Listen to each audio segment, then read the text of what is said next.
So as we're moving through leadership, hold on, where are we? I said that was the pre-classical, correct? That we just said. And I knew I wouldn't be able to get through everything, but I wasn't worried about getting through everything.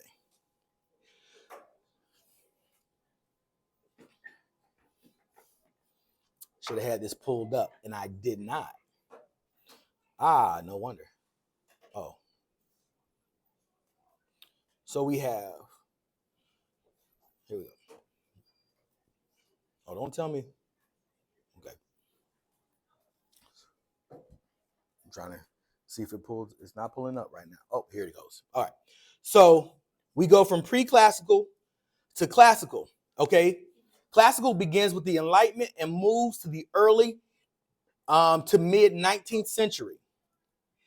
A shift from surviving or simply managing fear of the unknown to a focus on production and efficiency characterize this era.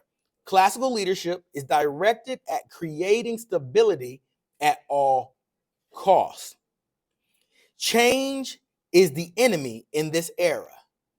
Leaders existed as figureheads who increased production regardless of human costs.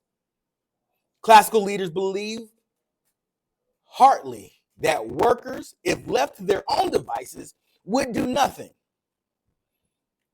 If it were not for leaders to take charge, impose structure, and stabilize organizations, nothing would be accomplished. Now we pop from the 16 to 1700s into the mid 19th century.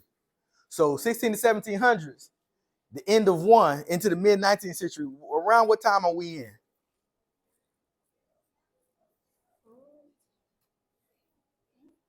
Around what in this country? What's happening in this country? Slavery. Slavery. So we're going into slavery, into the Industrial Revolution era as well, right? Because people are coming in, they don't like change. A lot of stuff is happening. So as far, Lord, it just popped off my screen.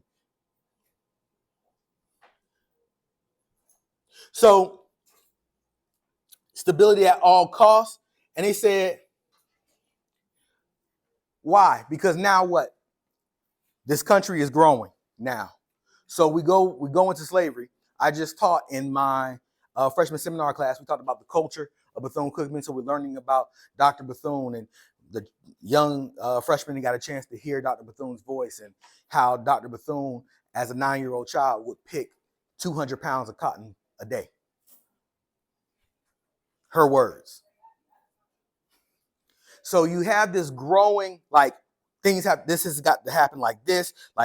No, you cannot do this. And then as machinery comes in, they're like, no, people are getting arms ripped off. Machines are it is a brutal industry. And it is not very nice for people, right? Because the rich are rich, the poor are poor.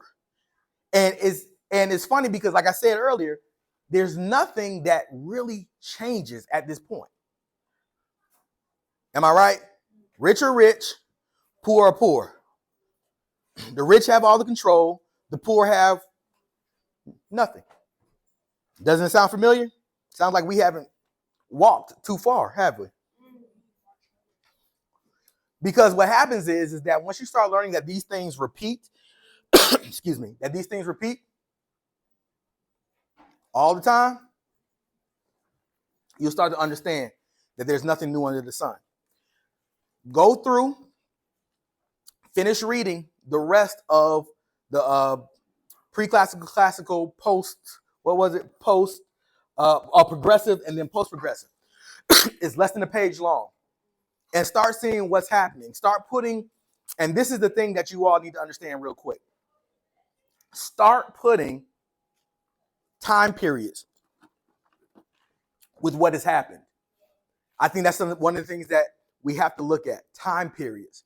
Because I would not have said,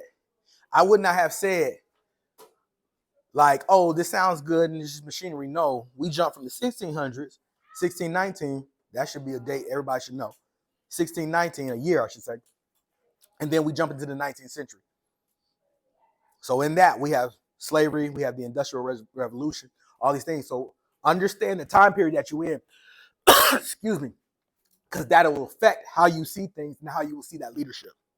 So that's it for right now. I will see you all next week.